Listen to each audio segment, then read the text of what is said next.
They want to have a country that's in turmoil because they create it. The fake news is the worst thing we have going. You know, the lamestream, I call it the lamestream media, but you'd think that they'd want to see great education, great country, great security, strong. They don't want to see you responsible for it. They don't. It's a crazy thing, Rush. It's the one thing I've never quite figured it out, you know, and they become less wealthy.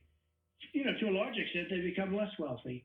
And they're willing to give up their wealth in order to see the country go to hell. I don't.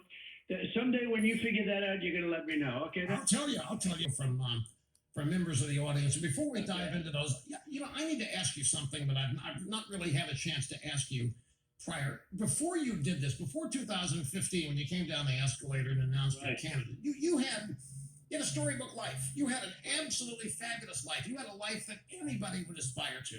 You were very successful. Why did you decide to run for president and put up with the day in and day out? Becoming the president of Ukraine, and all of a sudden you get impeached. And it was a perfect phone call. You know, a letter that we actually, fortunately, we had it transcribed because they made up the phone call. They said it was totally different. Fortunately, or maybe I wouldn't be talking to you right now in this capacity at least.